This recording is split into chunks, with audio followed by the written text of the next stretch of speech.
বিসমিল্লাহির রহমানির রহিম। সুপ্রিয় শিক্ষার্থীবৃন্দ, আসসালামু আলাইকুম। আজকের অনলাইন ক্লাসে তোমাদের সকলকে স্বাগত। তো আজকে আমরা রাইট ফর্ম ভার্বস সম্পর্কে রুলস 14 থেকে শুরু করব। তো লেটস স্টার্ট। রুলস 14 এর মধ্যে দেখো, কোনো সিম্পল সেন্টেন্সে দুটি ভার্ব থাকলে অতিরিক্ত ভার্বের সঙ্গে আইএনজি হয়, অথবা 2 plus base form of A verb হবে। একটা সিম্পল সেন্টেন্স বলতে বোঝাচ্ছে, একটা সিম্পল সেন্টেন্সের মধ্যে সাধারণত সাবজেক্ট থাকবে, হ্যান্ডেড ভার্ব থাকবে, আর একটা অবজেক্ট থাকবে, তখন সেটা আমরা সিম্পল সেন্টেন্স ধরে নিতে পারি।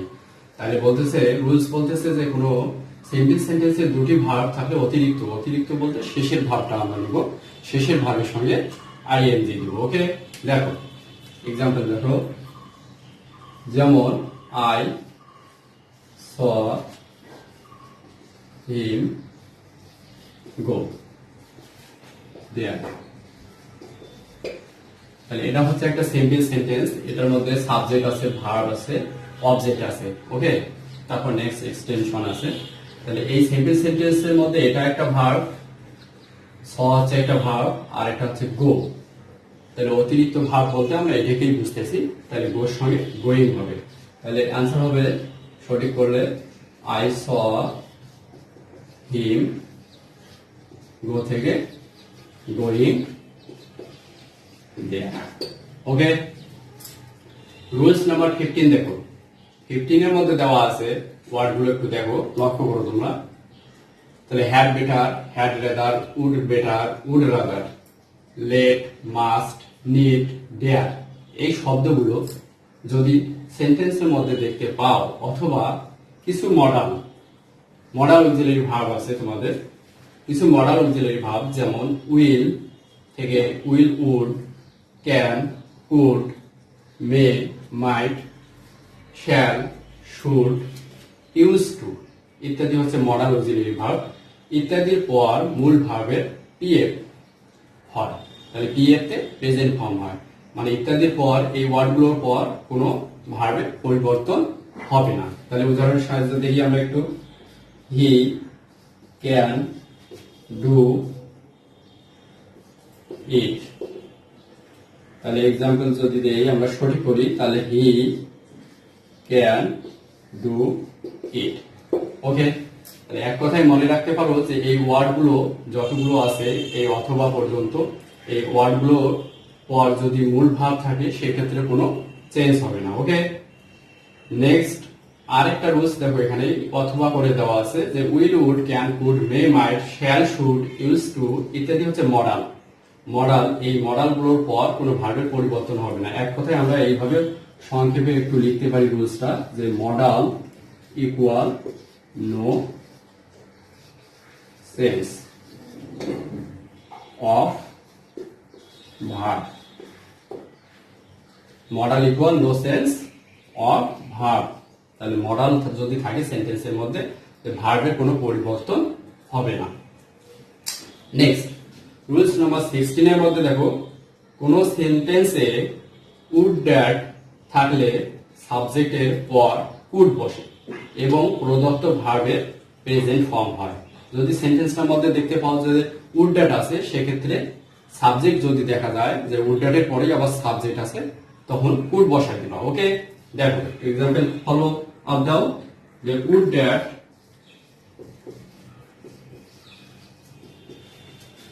I go to college।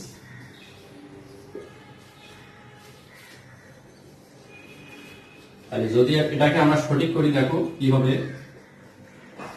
would that I। তাহলে এখানে বলছে কোন সেন্টেন্সে would that, এই যে would that আছে দেখো সেন্টেন্সটার মধ্যে, একটু দেখো খেয়াল করবা যে would that থাকলে সাবজেক্ট, তাহলে সাবজেক্ট এখানে আসতেছে, would that এর পরে সাবজেক্ট দেখা যাচ্ছে, তারপর ভার্ব দেখা যাচ্ছে। তাহলে সেই ক্ষেত্রে সাবজেক্টের পরে তাহলে আমরা কুড বসাবো, I could go to college। তাহলে উড দ্যাট এর পর সাবজেক্ট যদি থাকে সেক্ষেত্রে কুড বসাবো, এটা হচ্ছে রুলস। এই রুলসটা মনে রাখবো অবশ্যই। তাহলে উড দ্যাট এর পরেই সাবজেক্ট থাকলে কুড হয়, I could go to college. আর এর আগে একটু শিখলাম তোমরা রুলস নাম্বার 15 এর মধ্যে দেখো যে এখানে কুড দেওয়া আছে, তো কুড যদি থাকে সেক্ষেত্রে একটু কুডটা খেয়াল করো, এই যে কুড ইত্যাদি পরও ভার্বের কিন্তু প্রেজেন্ট ফর্ম হয়। এক্ষেত্রে আমরা এটার দ্বারাই আমরা বুঝতে পারবো যে ভার্বের কোনো পরিবর্তন এই জায়গাটা হবে না, তার মূল ভার্বের সবসময় প্রেজেন্ট ফর্ম হয়। ওকে, নেক্সট রুলস নাম্বার 17 এর পর দেখবা রুলস নাম্বার 17। ওকে, রুলস নাম্বার 17 দেখো এখানে দেওয়া আছে যে রুলস নাম্বার 17 এর মধ্যে টু বি কিংবা হ্যাভিং এর পর মূল ভার্বের PPF, PPF means past participle form. Okay, example देखो, having, forget, she went out। having, forget, she went out। তাহলে এক্ষেত্রে দেখা যাচ্ছে সেন্টেন্সটির মধ্যে দেওয়া আছে যে হ্যাভিং, তাহলে হ্যাভিং অথবা টু বি যদি থাকে সেক্ষেত্রে মূল ভার্ব বলতে এই ভার্বটাকে বোঝাচ্ছে, তাহলে এই ভার্বটা পাস্ট পার্টিসিপল ফর্ম করে দিবা তোমরা। তাহলে দেখো হ্যাভিং, ফরগেট থেকে ফরগটেন, she went out। তাহলে হ্যাভিং, ফরগেট থেকে ফরগট, ফরগটেন হচ্ছে মূল ভার্বের পাস্ট পার্টিসিপল ফর্ম। তাহলে having forgotten she went out।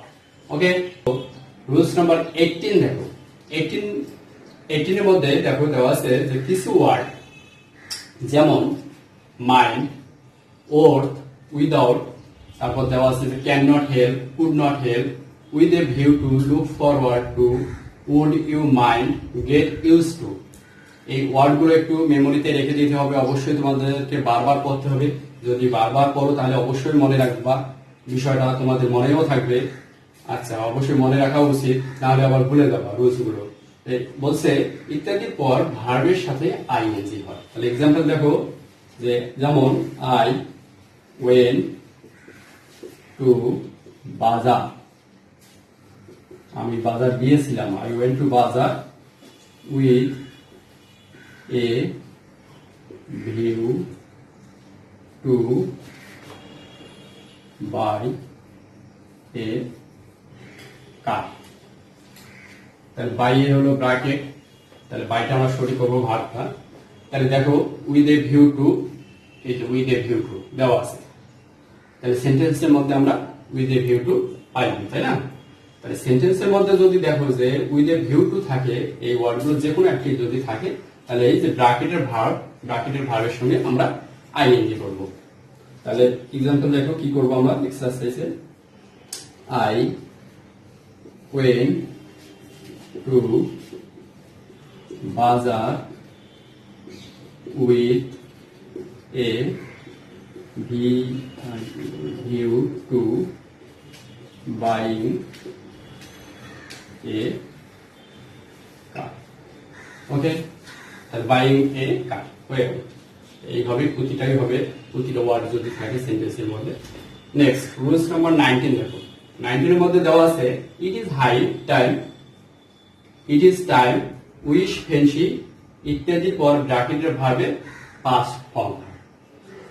তাহলে যেমন एग्जांपल দেখো যে it is high time we go there, এখনই উপযুক্ত সময় সেখানে যাওয়া। তাহলে ইট ইজ হাই টাইম কিংবা টাইম কিংবা উইশ কিংবা ফেন্সি ইত্যাদির পর ব্র্যাকেটের ভার্বের, তাহলে এই যে ব্র্যাকেটের ভার্বের পাস্ট ফর্ম হবে। তাহলে एग्जांपल দেখো it is high time we go থেকে কি হবে পাস্ট ফর্ম ওয়েন্ট দেয়ার।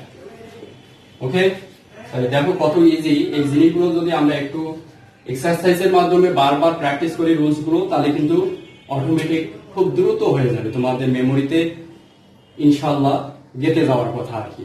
ঠিক আছে, তো এরপর রুলস নাম্বার 20 দেখো। রুলস নাম্বার 20 এর মধ্যে দেওয়া আছে যে কিছু ওয়ার্ড যেমন as if, as though, wish যুক্ত বাক্যে টু বি এর জায়গায় পাওয়া হয়।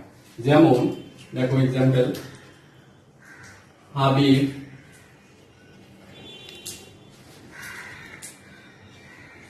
speaks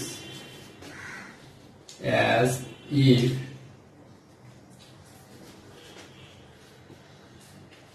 he to be king। তাহলে দেখো সেন্টেন্সটার মধ্যে দেওয়া আছে as if,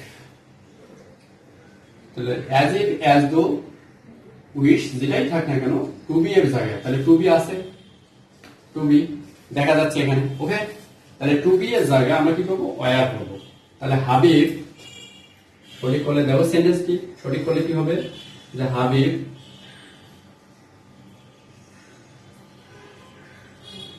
speaks as if he were a king। Habib এমন ভাবে কথা বলতেছে সেজন্য রাজা ছিল। ওকে, নেক্সট রুলস নাম্বার 21 দেখো। 21 এর মধ্যে as if, as though, as if, as though কি অর্থে আসে, যেন অর্থে আসে। তাহলে এর প্রথম অংশ প্রেজেন্ট ইনডিফিনিট টেন্স, তাহলে পরের অংশ পাস্ট ইনডিফিনিট, অথবা প্রথম অংশ পাস্ট ইনডিফিনিট হলে পরের অংশ পাস্ট পারফেক্ট হয়। মানে টেন্সের ক্ষেত্রে একটু আগাবে, তোমাদের রুলস গুলো সিরিয়ালটা আগাবে সামনের দিকে। ওকে, তাহলে আমি বলছিলাম যে টেন্স খুবই কিন্তু এসেনশিয়াল তোমাদের জন্য। তো টেন্সের যে ক্লাসগুলো ছিল তোমাদের অনলাইনে, সেই ক্লাসগুলো বারবার একটু দেখবা তোমরা, তাহলে ইনশাআল্লাহ রাইট ফর্ম ভার্বসে আর কোনো সমস্যা হওয়ার কথা নয়। তো একটু এক্সাম্পল দেখো এখন, যে he speaks as if he knows me। ওকে, তাহলে নোজের রাখলাম রাখবে। তাহলে দেখো সঠিক যদি বলি আমরা, হি স্পিক্স as if, যেন অর্থে আসে, সে কথা বলতেছে যেন এমন ভাবে, হি নো থেকে নিউ মি। এখন রুলস নাম্বার 22 দেখো। রুলস নাম্বার 22 এর মধ্যে বলছে ইজ, এভরি, ওয়ান অফ ইত্যাদির পর ব্র্যাকেটের ভার্ব সিঙ্গুলার হয়। যেমন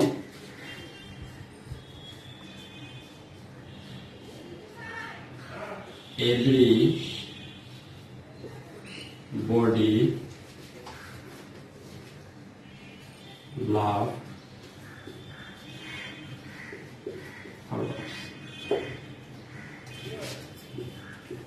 তাহলে দেখো যে এভরিবডি, এভরি কথাটা এখানে দেওয়া আছে সেন্টেন্সের মধ্যে, যে কোনো একটি যদি ওয়ার্ড থাকে এই ওয়ার্ডগুলোর মধ্যে, সেক্ষেত্রে ব্র্যাকেটের ভার্ব সিঙ্গুলার হয়। তোমরা জানো এর আগে রাইট ফর্ম ভার্বসের রুলস শিখছো, যদি subject third person singular number হয়, এভরিবডি বলতে প্রত্যেককে, এটা আমি হতে পারি, তুমি হতে পারো, এক্স ওয়াই জেড যে কোনো পার্সন হতে পারে। সেই ক্ষেত্রে পার্সনের ক্ষেত্রে যে কোনো যদি পার্সন হয়, যদি এটাকে আমরা সাবজেক্ট যদি থার্ড পারসন সিঙ্গুলার নাম্বার ধরি, তাহলে অবশ্যই আমাদের এখানে ভার্বের সঙ্গে কি হবে, এস বাই এস আসবে। তাহলে এভরিবডি থেকে এভরিবডি লিখি, এভরিবডি লাভ থেকে কি হবে, লাভস, যেহেতু subject third person singular number, ভার্বের সঙ্গে এস বাই এস আসবে। তাহলে এভরিবডি লাভস ফরওয়ার্ডস, প্রত্যেকেই ফুল কি করে, ভালোবাসে, প্রত্যেকেই ফুল ভালোবাসে। ওকে, তাহলে এই পর্যন্তই থাক আজকে তোমাদের, আর বেশি কিছু শেখাবো না আজকে। তো তোমরা ক্লাসগুলো ভালো করে বাসায় দেখবা এবং এগুলো প্র্যাকটিস করবা এক্সাম্পলের সাহায্যে। যেমন আমি এইভাবেই এক্সাম্পল সেট করে দিছি তোমাদেরকে, এক্সাম্পল গুলো এইভাবে বুঝাই দিচ্ছি, এগুলো বারবার একটু পড়বা, এবং গ্রামার বই অ্যাডভান্স আছে, সেই অ্যাডভান্স থেকে একটু যদি রুলস গুলো ফলো আপ দাও, সেক্ষেত্রে খুব সুন্দরভাবে আশা রাখি বুঝতে পারবা। আর টেন্সটা অবশ্যই তোমাদেরকে মাথায় নিতে হবে। টেন্স ছাড়া কিন্তু বাবা রাইট ফর্ম ভার্ব সম্ভব না আর কি, তোমাদের বলা যায় ইম্পসিবল। তো সেক্ষেত্রে তোমাদের রাইট ফর্ম ভার্বসকে স্ট্রং করতে গেলে অবশ্যই টেন্স বেস হতেই হবে, না হলে হবে না কিন্তু। তো রাইট ফর্ম ভার্বস হচ্ছে তোমাদের যে কোনো, আমি বলছি যে সেন্টেন্স মেকিং এর ক্ষেত্রে বেশ সহায়ক, হেল্পফুল যেটাকে আর কি বলা হয়। তো এগুলো ভালো করে স্টাডি করো বাসায়, মনোযোগ সহকারে ক্লাসগুলো ভিডিওগুলো বারবার দেখবা ইনশাল্লাহ, তাহলে তোমরা অনেক দূর ইমপ্রুভ করতে পাবা, এটা আমার বিশ্বাস। ওকে, তো সবাই ভালো থাকো, সুস্থ থাকো, নিরাপদে থাকো। আল্লাহ হাফেজ।